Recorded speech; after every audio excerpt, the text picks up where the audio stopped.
Hola, ¿cómo están? Estamos de vuelta en Películas e Ideología. Los saludan Balam y Cristian para discutir hoy la película de Woman King, Mujer Rey. La Mujer Rey. Como otras ocasiones, hacemos hincapié en que eso es un análisis de las ideas que están dentro de las películas como productos culturales y no de las películas en sí como obras de arte. Entonces, nada más diciendo eso, pues es un pequeño resumen para empezar a entrar a discutir la película sin dilación.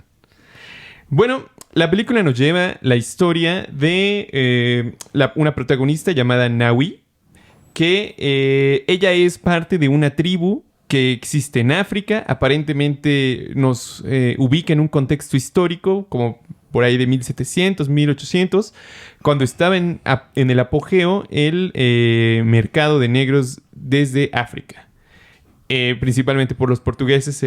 Bueno, en la película nos aparecen portugueses. Entonces vamos viendo de la mano de Nawi, esta chica de 19 años, cómo va conociendo las partes de su sociedad, cómo va conociendo, digamos, los enemigos de su sociedad. Es decir, a través de ella vamos conociendo poco a poco los dilemas de ese pueblo y de ese tiempo. Entonces, pues ya de entrada comienza con un tema muy fuerte, que es el de la esclavitud, y de cómo el pueblo de Nawi, que se llama Dahomey, son nombres muy extraños, pero este pueblo se dedica prácticamente, según se nos deja ver dentro de la película, al esclavismo. O sea, ellos recolectan, como ocurría mucho en ese tiempo, que varias tribus africanas les pagaban los portugueses o los ingleses por capturar a otros africanos y entregárselos para venderlos como esclavos o llevárselos a América, etcétera, etcétera, etcétera. Entonces, al parecer es uno de esos pueblos. Tiene a una... pero este pueblo es característico o es especial porque parece ser que dentro de su organización, aunque están organizados en clases sociales, hay una clase social que es la de las guerreras, que prácticamente está dominado por las mujeres.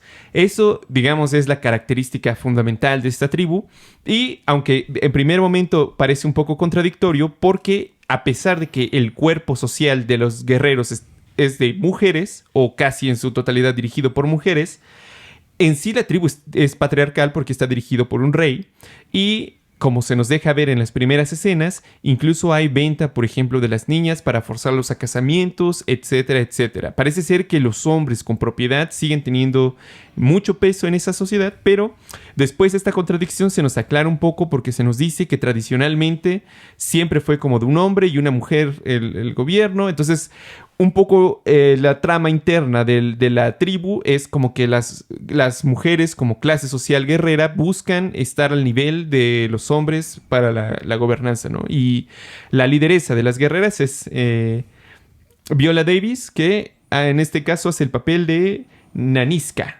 Sí, que la es jefa guerrera. La jefa guerrera del cuerpo que protege al rey. Hay que decir que son como una especie de guerreras de élite. Así es. Que son entrenadas, que ahorita voy a eso de forma brutal. ¿Cómo se llamaba el cuerpo de las guerreras? Se llama Agoshi o Agoshe.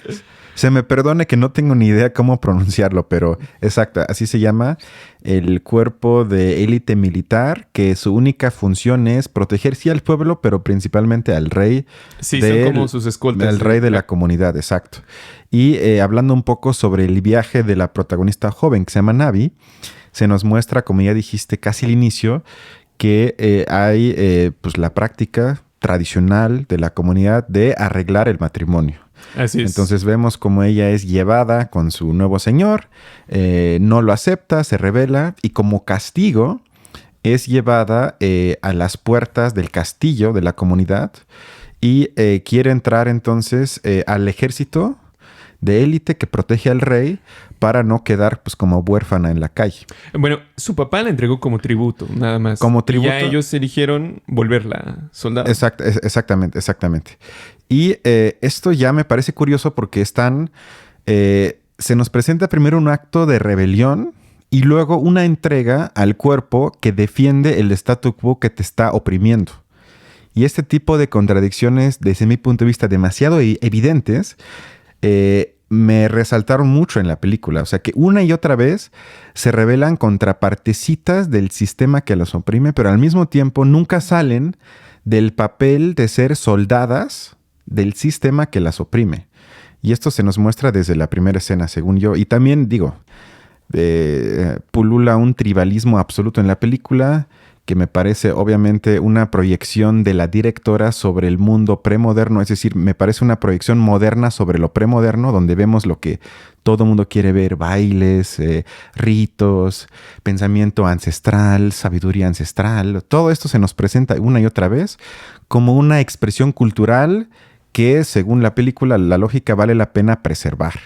Sobre todo, digamos, con esta cuestión de Nawi, que es la protagonista, digamos, para ir seccionando. El papel de Nawi como la rebelde, a pesar de que es protagonista, eso me parece como interesante porque ella está como en contra incluso de varias prácticas dentro de su propia comunidad, aunque al final, de alguna manera, sí termina defendiéndolo. Sin embargo, a mí me parece, digamos, interesante también que se tematizara el tema de qué es lo que abastece o qué es lo que les permite seguir con su tipo de vida, por así decirlo. En algún momento, digamos que ellos tematizan la cuestión económica. Es lo que me parece interesante, o una de las cosas que me parece más interesante de la película. En algún momento el capitán portugués, cuando se encuentra con el rey, digamos porque los portugueses están comerciando directamente con varias tribus, cuando llega le dice, el rey le dice al portugués: yo solamente quiero lo mejor para mi pueblo y quiero que prospere como está haciéndolo el tuyo. Y el portugués le dice: el pueblo de mi tierra prospera porque existe el esclavismo. O sea, yo creo que ahí no está mintiendo. Realmente se tematiza un poco lo que históricamente fue un evento terrible, que fue lo que después se conocería como la acumulación originaria, pero a nivel mundial. Uh-huh. Entonces, una muy buena parte de la riqueza de los países europeos se debe en gran medida justamente a los procesos de colonización, esclavitud y mercantilización de las personas en África y América. Estados Unidos no se puede decir, digamos, que otra cosa que nació como una nación esclavista con todo, ¿no? Exacto. Y además, una parte donde la generala da un discurso a las, digamos, jóvenes guerreras que están en proceso de convertirse en soldados de élite, en el que menciona la frase de luchamos o morimos. Y este tipo de expresiones las hemos, creo que, observado desde la película de Thor, según yo. Y lo quise mencionar porque hay un politólogo alemán que se llama Herfried Münkler, que habla de una sociedad post-heroica. ¿A qué se refiere? A que, según él, antes de la época más o menos de mitad del siglo XX, era más o menos aceptado como sentido común en la mayoría de las sociedades de Occidente que de alguna forma es necesario a veces sacrificarse por algo. Es decir, entre comillas, hacer actos o formar parte de actos heroicos. Pero luego, a través o como consecuencia, yo diría, del auge del estado de bienestar en algunas partes del mundo, poco a poco, desde mi punto de vista, hay un avance civilizatorio en el sentido de que la gente ya no quiere ser un héroe o una heroína, sino ya nos renunciamos a las ganas de sacrificar, nuestras vidas por una causa. Esto, más que representar un retroceso, me parece un avance civilizatorio. Sin embargo, también se podría decir que si lo vemos en las películas, puede ser un avance que lo hayamos, digamos, expulsado o incluso quizás hecho una especie de outsourcing hacia la ficción. Es decir, que unos podrían decir que quizás tengamos esa necesidad quizás humana de formar parte de narrativas heroicas. Sin embargo, ya no queremos experimentarlas en la realidad, por eso las expulsamos hacia el cine, como una expresión de arte, como una expresión completamente ficticia. Y también me he dado cuenta de eso, digamos, en realidad, 90% de las películas, de las 10 películas que hemos reseñado aquí, han sido un poco de la cuestión del héroe, o de la heroína en este caso. Siempre es, digamos, la vida y como las pretensiones de esta persona que se enfrenta al mundo, a un mundo desconocido, ¿no? Que trata de sobreponerse sobre ellas y al final termina como triunfando. con sus valores morales y todo lo demás, pero sin duda parece ser algo como muy recurrente. Quizás, como tú dices, la televisión, los actores experimentan por nosotros lo que nosotros buscamos en ti, ¿no? Es un poco quizás esta idea. Yo creo que es así, pero no sé, o sea, es cierto, no existen ya como tal la necesidad de ser héroes en algunas sociedades, aunque muchas otras sí, o sea, esa es otra cuestión, porque también se vende que el sacrificio es, digamos, literalmente sacrificarte, ¿no? Salvar a tal persona en un momento glorioso, ¿no? En el que todos ven y valoran tu acto y es así. Pero muchas personas, digamos, resistencias que existen realmente o que se han enfrentado a estados verdaderamente autoritarios, pues no ha sido así. O sea, no son cuestiones, digamos, de solo sacrificar la vida en un momento. Ellos cuestan meses, años de estar en esa situación. Luego son momentos muy complicados. Digamos, ellos se enfrentan verdaderamente a terrores. Entonces, creo que es positivo, digamos, que se elimine la necesidad de que hayan héroes en una sociedad. Y bueno, como mencionabas, también un poco de esa necesidad del heroísmo, del protagonismo, de sentir que tiene algo de sentido lo que se está haciendo y lo que se está luchando, se transmina un poco a los héroes de la pantalla grande. Pero eso no quiere decir que no existan realmente, creo yo, héroes en nuestras sociedades todavía, al menos en varias partes Harían del mundo. falta quizás a veces, pero también... Digamos que no... Sí, el problema es que como que siento que Hollywood lo vuelve una meta, como algo sumamente glorioso a lo cual hay que tender. Y yo creo que sí es positivo, pero no es algo, digamos, que las personas que lo llevan a cabo, ellas, si hubieran decidido no hacerlo, yo creo que hubieran preferido no hacerlo. En gran medida, los héroes nacen porque hay una necesidad de que existen, no porque el individuo quiera hacerlo. Sí, aunque yo me refería más bien a la parte propagandística, porque esto, digo, hubo historias horribles y hay todavía, pero más en el siglo XX, sobre todo en la Primera Guerra Mundial, en donde muchísimos jóvenes, y estoy hablando de millones, fueron, pues literalmente se les lavó el cerebro y se les mandó como carne de cañón, como un acto patriótico heroico de defender la patria contra los malos, ya sea franceses, alemanes o lo que sea. Y las historias y las muertes que vivieron y presenciaron los que no murieron, o sea, eso sí es terror. Hablando de películas de terror de la que hablamos hace una semana, o sea, ellos sí en la vida real presenciaron actos totalmente traumáticos. Sí. Y que no tuvo nada que ver con la imagen heroica que les pintaban a la hora de invitarlos a formar parte de una guerra.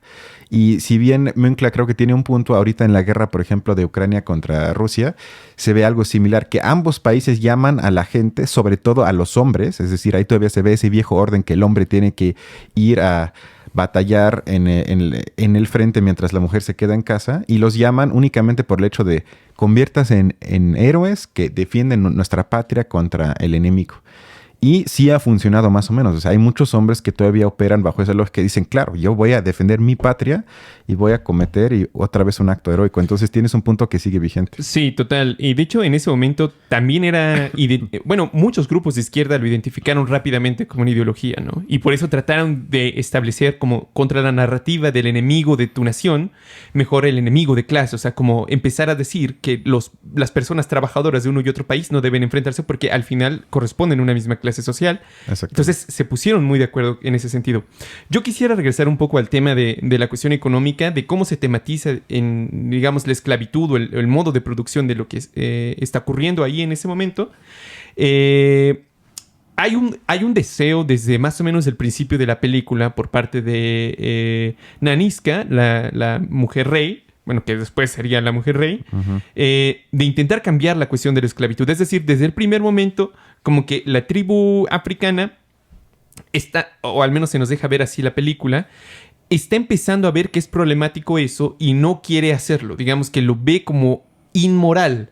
Realmente en ningún momento desarrollan algún argumento de por qué sería negativa la esclavitud. Simplemente es algo que los personajes adquieren como moralizantes, ¿no? Como que es algo que los moraliza a lo mejor para que uno como espectador de la película lo acepte o acepte a las heroínas y a todo lo que está ocurriendo.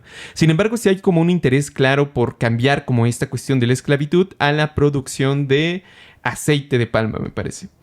Entonces, este cambio evidentemente les trae muchos problemas porque parece ser que es un reino que además es vasallo de otros reinos. y estos a su vez de los europeos. Entonces hay como una serie de contradicciones y eso es lo que los lleva al final a la guerra con los grupos antagonistas de la película. Ujú. Pero me parece que aun cuando logren innovar en la producción, digamos que lo lograsen, que dejasen de depender de la esclavitud y empezasen a producir sin depender de esclavos, su pequeño reino ya se encuentra, digamos, de alguna manera sujeto al resto de relaciones económicas, pues el mismo pueblo no parece poder subsistir de su producción solamente, sino que necesitan comerciar con los demás reinos y con los demás naciones emergentes. Entonces, eso de alguna manera me parece que es muy interesante porque es una forma en la que se empiezan como a establecer esas redes o relaciones de poder, porque a lo mejor lo que no alcanzan a ver es que aun cuando cambien eso, van a seguir siendo de alguna manera sujetos, porque ya están incluidos dentro de ese sistema y inician muy desfavorecidos. Sí, hablando de eso, hice algo que suelo criticar, pero a raíz de que la película se supone que representa un hecho histórico, me puse a investigar un poco sobre la comunidad original como realidad histórica y resulta que es bastante diferente a la ilusión que nos presenta la directora. Primer punto, nada más algunos puntos. Resulta que la aceptación en la comunidad guerrera de élite de los Agoshi o Agoshe, espero que más o menos ahí esté, era que primero tienen que aceptar que legalmente se convertían en esposas del rey y por lo tanto en propiedad del rey.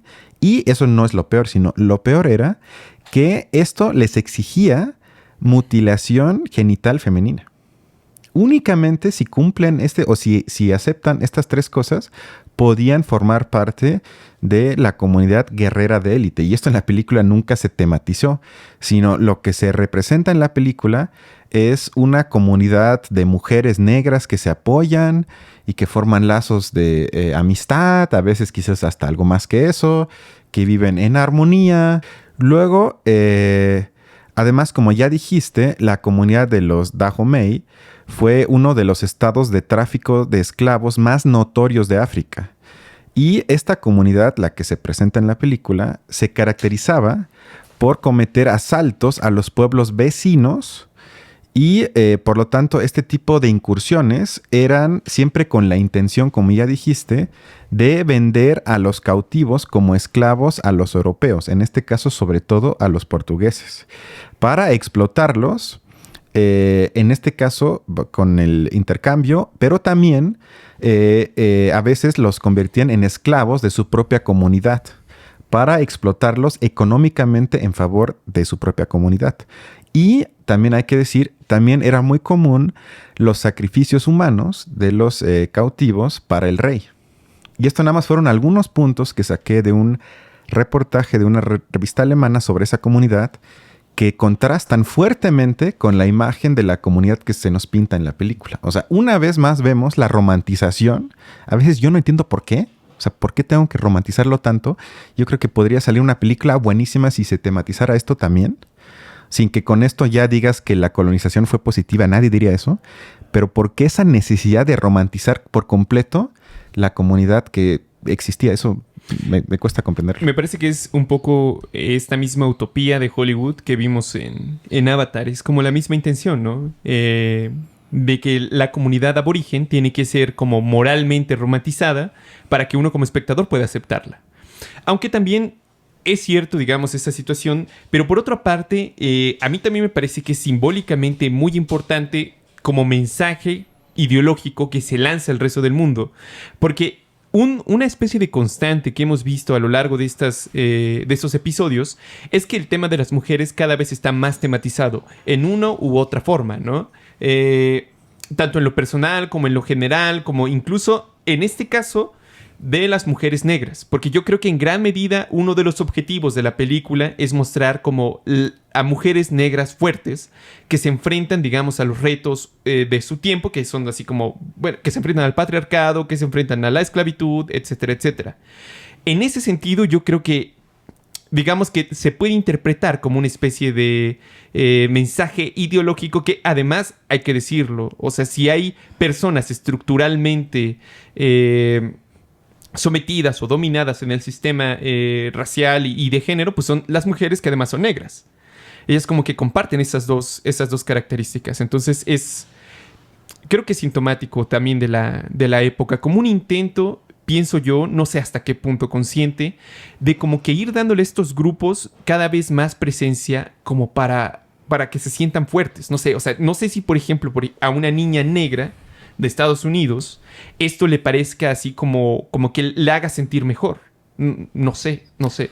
O sea, sí, pero yo siento que bajo esta lógica estamos en el mundo, no sé, de Hillary Clinton, en donde lo que importa es empoderar a las mujeres, donde desde mi punto de vista lo único que se hace es caer o mantenerse por lo menos en lo que yo llamaría ideología de la diversidad, donde la monarquía no es un problema mientras sea diversa. Es decir, si hay una mujer rey, pues entonces puede haber una monarquía, no hay ningún problema. El problema es que si hay un hombre, entonces sí es malo, pero si hay una mujer, no pasa nada.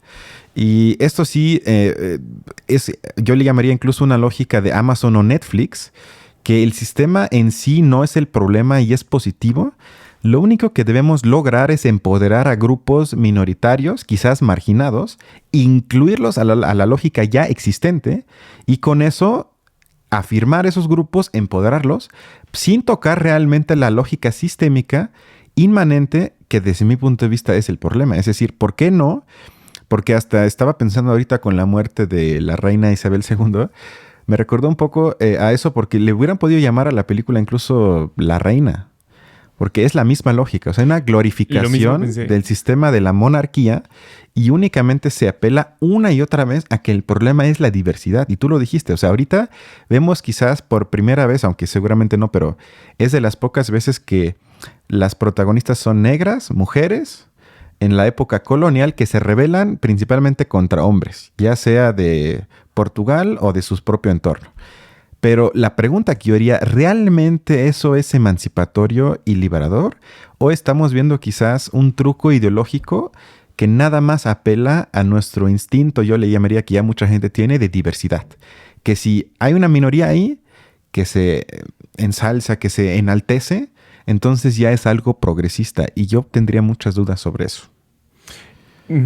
O sea, yo creo que a lo mejor ahí, digamos, estoy de acuerdo y no tan de acuerdo, porque por un lado me parece que es necesario que ocurra.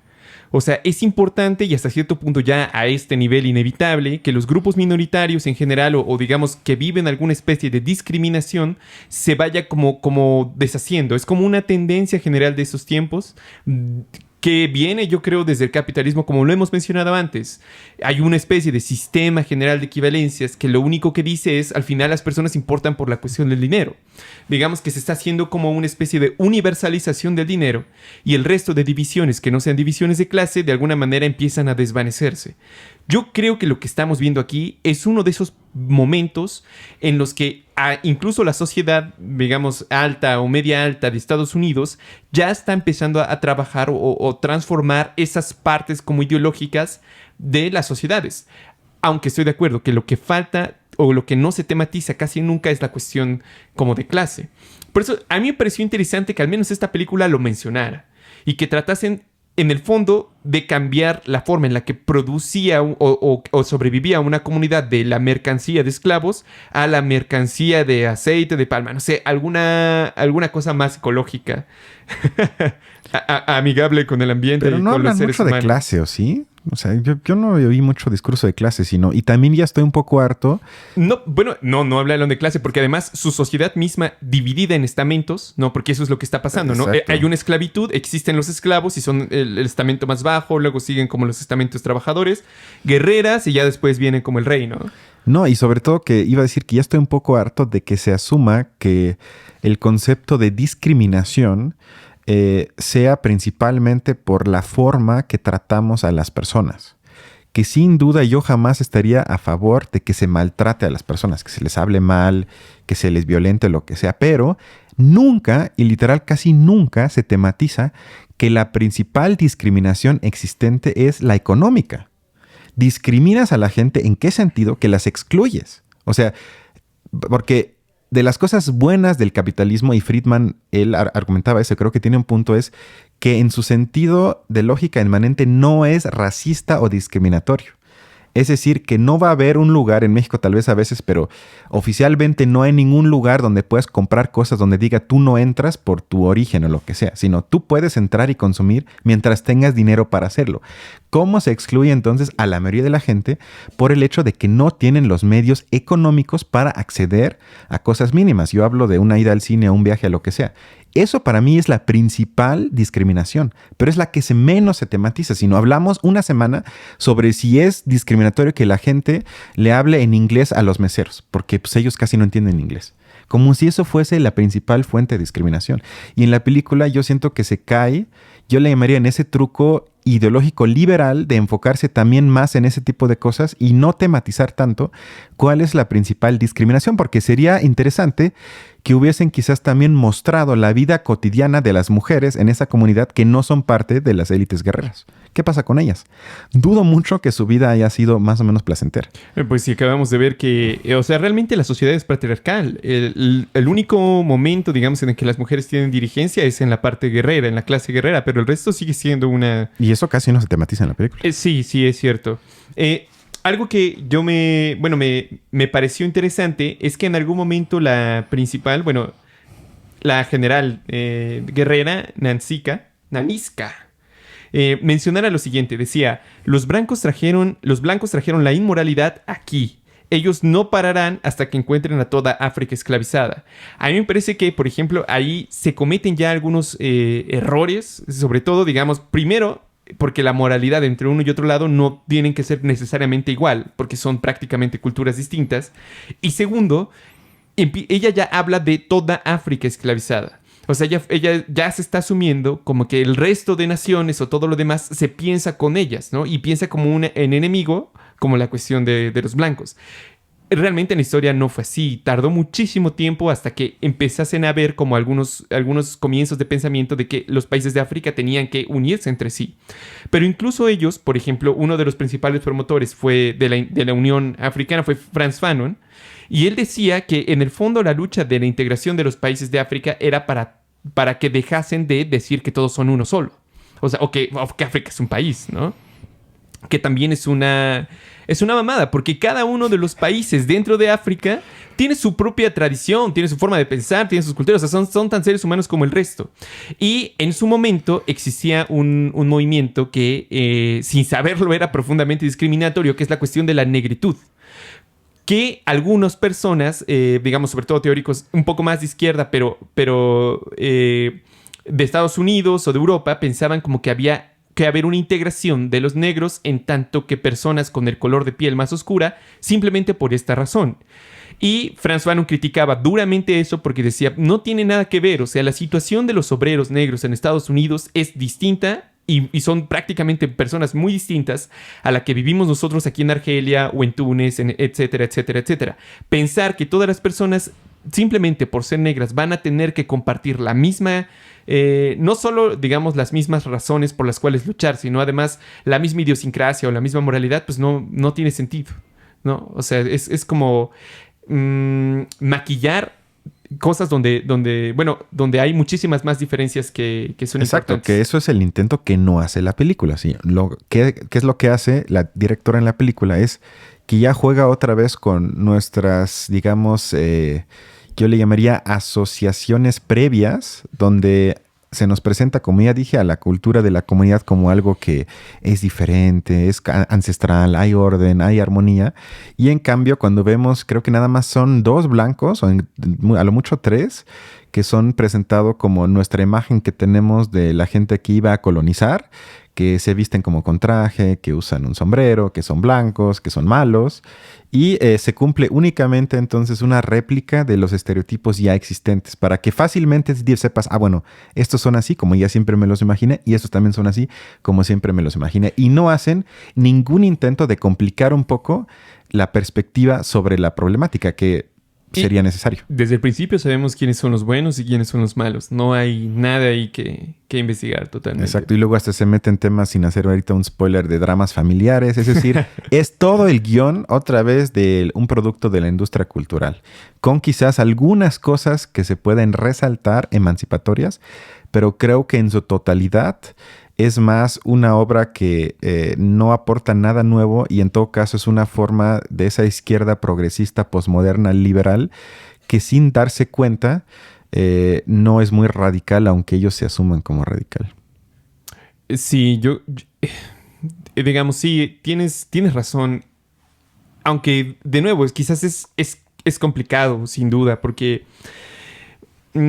digamos, ahorita, por ejemplo, me acuerdo, cuando yo estuve viendo la película, una de las cosas que me venía mucho a la mente es, al final de Los Condenados de la Tierra, Frantz Fanon agrega como una pequeña sección en la que menciona los trastornos psicológicos que él vivió durante la guerra en Argelia.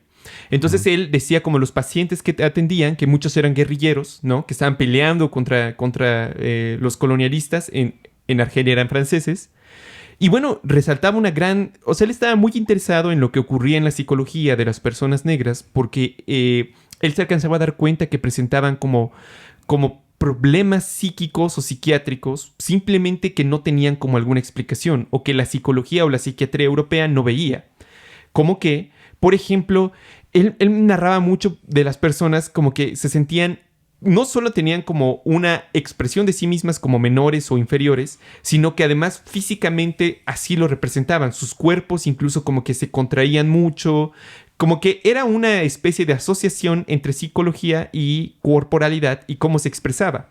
Y él decía que en su análisis del colonialismo, que una de las consecuencias, por así decirlo, psicológicas del colonialismo es el complejo de inferioridad, que es algo que no tiene que ver necesariamente con la historia personal de una persona, sino más bien con en general el mundo en el que vive, ¿no? Como la estructura general de inferioridad, y que él dice que tiene su contraparte en muchos de los europeos que tienen más bien un complejo de superioridad. Entonces, que ambos complejos están producidos por esta relación de poder que existe entre uno y otro. Y al final de la película, bueno, sin hacer spoilers, la general tiene un problema, ya saben, psicológico, personal, etc. Y cuando se va a enfrentar a los portugueses, al final, dice que realmente ella solamente estaba así porque tenía como pesadillas y se dio cuenta que eso era lo que la detenía. Y entonces es completamente libre. Pero ahí, digamos, no está cumpliendo lo que Frantz Fanon estaba observando. Porque realmente, cuando la general se libra, digamos, de los fantasmas que le oprimen psicológicamente, solamente lo hace de manera individual o personal. Pero Frantz Fanon más bien se refería a situaciones generales que ocurren dentro de una sociedad, ¿no? Que en gran medida se deben a que pues el colonialismo estaba fuertemente intrincado con el capitalismo. Yo no sé si hoy en día, por ejemplo, podríamos hablar de alguna especie de complejo de inferioridad, pero ya no basado en la cuestión racial. Supongamos, digamos, una sociedad en la que esta contradicción se vaya desvaneciendo al punto de que ya sea irrelevante, como parece ser un poco la tendencia. Si simplemente el dinero es lo que provoca la contradicción entre uno y otra clase social, ¿se podría hablar de complejos de inferioridad y superioridad por pertenecer a una u otra clase? Yo diría que eso es la matriz principal. O sea, de ahí, desde mi punto de vista, hay que partir. Porque además, y creo que tú y yo compartimos ese punto, es el nivel que menos se tematiza. O sea, se habla de todo lo demás. O sea, se habla de, como ya hemos hablado en este espacio, de la cultura, que si nos apropiamos, que si no nos apropiamos, que si las rastas, que si la ropa, que si la forma de hablar, que si las lenguas originarias. O sea, todo eso se toca. Y no quiero decir que todo eso no tenga valor propio. Sin embargo, la matriz, es decir, la contradicción principal, no me gusta en esos términos, pero está esa entre sur y norte, entre el norte que explota el sur, que es más complicado, pero más o menos. Ese es el que menos se toca. Y sobre todo, como tampoco se hace en la película, con la condición estructural de eso. Y creo que esa cita que trajiste de la general cuando dice que ellos vienen a, ¿cómo dijiste? ¿Desmoralizar o amoralizar? Los blancos trajeron la inmoralidad aquí. Exacto. Eso, exactamente. Y yo diría, citando ahí sí a Heidegger, que decía que quien quiere moralizar quiere engañar. Y creo que la película, desde ahí, es decir, que el autoengaño de la película consiste justo en eso, de que pone el enfoque sobre un problema moral, cuando realmente todo eso no es un problema entre buenos y malos, porque eso también aquí lo hemos hablado muchas veces, que no es que los europeos malos y aquí los pobres, porque este tipo de, yo le llamaría infantilización, en sí mismo me parece un acto de discriminación, porque eso es algo que, por ejemplo, Zizek dice, o sea, para tomar en serio a las personas y no infantilizarlos, tampoco al continente que ha sido colonizado, es que debemos de darle la agencia a esos sujetos de ser hijos de la chingada, de ser malas personas. Eso es parte de personas propias que yo estoy tomando en serio. En cambio, siempre se les infantiliza y se les pone como personas que moralmente son buenos y por lo tanto no pueden ser hijos de la chingada. Y ese tipo de complicaciones, sí, simplemente mostrarlas. Y los malos son malos porque moralmente son... Porque moralmente son malos. Y simplemente mostrar esas contradicciones también internas, o sea, inmanentes antes de la colonización, estas creo que podrían enriquecer mucho más ese tipo de películas. Y no... Siento que casi fue una película de Marvel o Disney. O sea, estuvo bastante cerca de eso. Pues es Viola Davis, ¿no? Realmente ella ha aparecido en películas de Marvel. Quizás ahí se deba un poco la similitud, exacto. Sí. Pues bueno, yo creo que igual... ¿Recomiendas la película? Sí, yo sí la recomiendo. A mí sí me gustó, pero estoy de acuerdo con las críticas que se han hecho. ¿Tú? Pirata, la recomiendo. Pero cuando salga. Vean la pirata en línea si la encuentran. Ahí sí la recomiendo, pero las 100 pesos, esos 100 pesos para el cine, sí, puede que no. Gástenselo mejor en chelas. Solamente me gustaría, digamos, ya que tratamos el tema del colonialismo, decir que el día de ayer se cumplieron años del asesinato de Thomas Sankara, que es un revolucionario comunista africano que de verdad sí fue a las raíces de los problemas en África y que fue asesinado por la CIA. Fue prácticamente desmembrado. O sea, fue una situación terrible. Pero él fue un gran liberador y un teórico, además de la Unión Panafricana. Y él nombró a Burkina Faso. Entonces, eso es... si pueden darle una revisada a su vida, a lo que luchó, de verdad es un personaje como pocos ha existido en los revolucionarios en general. No hablaré más, pero... Chéquenlo, entonces. Eso está interesante. Pues bueno. Nos vemos la otra semana, ¿no? Nos vemos la siguiente semana. Cuídense mucho. Nos vemos. Luego.